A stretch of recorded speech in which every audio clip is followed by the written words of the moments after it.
Hey guys, what's going on? It's Mike. So this will be another contest entry. This one here is for PGH Comic Expert.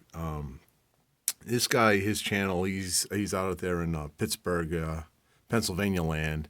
I know he's a big Pittsburgh Penguins fan. Really likes his Mario Lemieux and Kevin Stevens and Jaromir Jagrs. I'm sure he likes his Sidney Crosby's just as well, but I'm not going to hold that against him. He's got a really nice channel. He's very supports this community an awful lot by entering in contests. He just recently won from AG Surfers one of his entries as well. So what he had asked us to do, being the month of February, and it's also known as Black History Awareness Month. So he had thought about it. It was kind of cool, an idea of putting together a little pile of your black superheroes on the cover and stuff. So I absolutely want to support PGH Comics Expert there, and this is my entry vid for it. So I got a couple of them that are obvious, and then some that may not be so obvious, and I'll just throw them in at random. My first pick here is I got two of this guy here. I don't even know what his real name is. I just picked it up because it's Static, man. This guy he came out. When did Static? That came out in 1990 or so, 93, 90, somewhere around there. I'm looking here. It doesn't really tell me, but he's kind of like Electro, I think. He just shoots electric bolts out of his hands and so forth, and that's that. We're just gonna move on from there. Here's one. This is Cyborg. I don't have like a real cover for Cyborg. This just happens to be the Justice League 42, the Teen Titans Go variant cover that month. But Cyborg, he's a prominent player in Justice League of America, or actually Teen Titans as well. And that's it. I guess he came out probably somewhere in the 80s, I believe. And again, I want to say he was maybe like a high school football athlete, and got into an accident, or what's that lab company out there in DC? Well, Star Labs. He probably had something to do with Star Labs. I don't really know much of his background. Next one here, and this one might throw you out a little bit. And you're like, well, what's going on here? What's the superhero here? But not really the superhero, but this guy right there. Excuse me, dude. Joe Robbie Robertson. He plays a big part in Spider-Man's world and universe, and he is kind of like a father figure, I would say, to Peter Parker. Uncle Ben's gone, his dad's obviously gone, and he plays a friend and a father figure and a confidant and so forth. And he came into the Amazing Spider-Man, I believe, late mid 60s, maybe 65, 66, 67, in that area.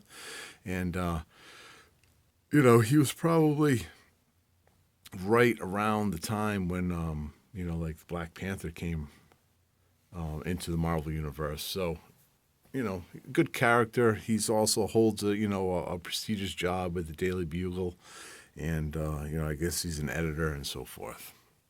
So Joe Robbie Robertson. Now the guy is Luke Cage, Hero for Hire. His obviously his first appearance was in Hero for Hire #1. Luke Cage came out in '72, and he's some guy from Harlem. So back in the '70s, '60s, and '70s, they kind of stuck with the themes.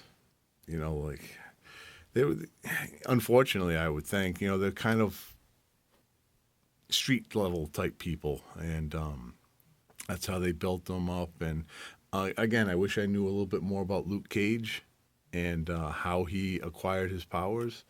But he runs through Hell's Kitchen and hangs out in Harlem and so forth, and obviously doesn't like Spidey in this one here. But they've changed him. They when he first came out, he had the big afro and the shirt buttoned down and so forth, and disco boots and things. But they've evolved Luke Cage, and he's a prominent member of the Avengers.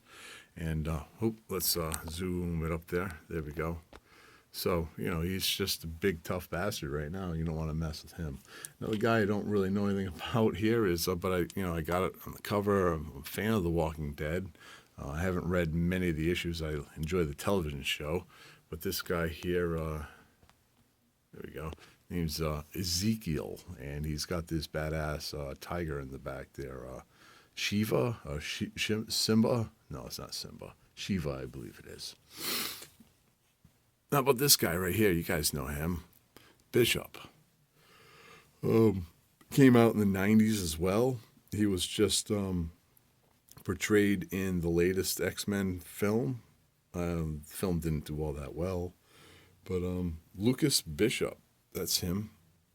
He's a time traveler. Comes from the future, really. So there's another guy. Here's one. It's been around for a long time. And that's Deathlock.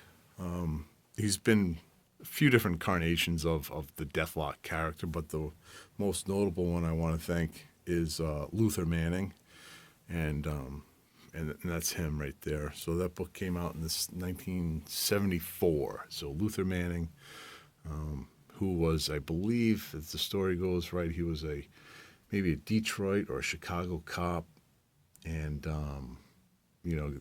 was fatally or mortally wounded, and was thrown into the Deathlock experiment there. So there you go, Deathlock, kind of like RoboCop, really. And here we go. There's something that you would think about, Black Panther.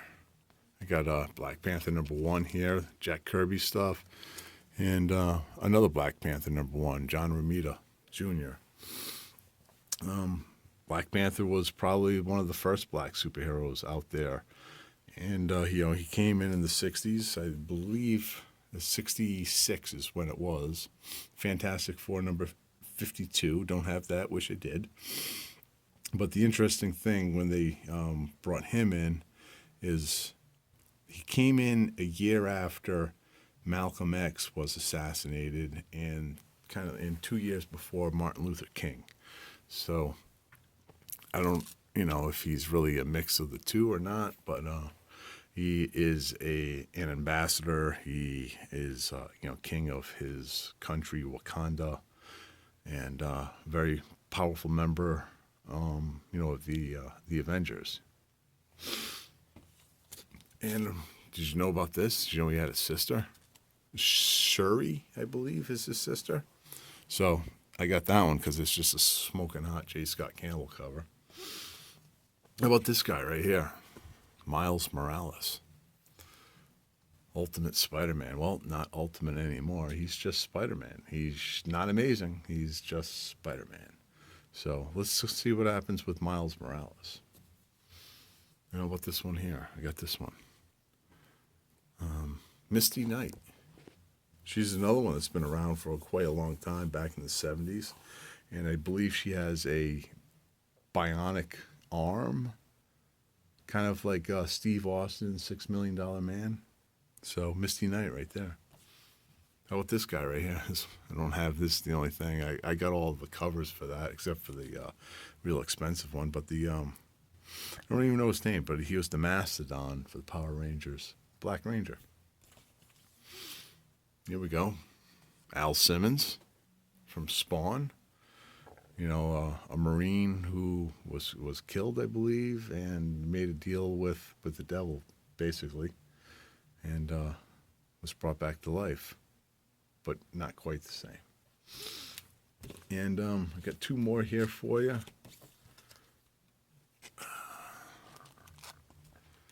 I don't have them on a cover or anything like that, but Lando Calrissian, the original scoundrel, right? Super player in Star Wars, original owner of the Millennium Falcon. And the guy who helped destroy the second Death Star, became a general in the rebel ranks, and probably one of the most famous black superheroes. Not only for her super hot looks, but her mind and her position in the universe. She's a leader of the X-Men. That's Storm. She's evolved so much that I think, her abilities to control the weather is right up there with Thor, and probably surpasses Thor. She's a pretty badass. So it's amazing what you find when you start looking around and you don't think about them. Everyone knew about Black Panther or Storm, but, to pull out, like Lando or Black Ranger, Miles, Shuri, Misty Knight, Deathlock, Static way in the back. Obviously there's plenty more out there. There's, Michonne from The Walking Dead, or Jon Stewart, the Green Lantern. And that's that. So that's my contest entry for you, Mr. PGH Comic Expert. And, hope you enjoy it. Hope I did it well. All right. Talk to you later.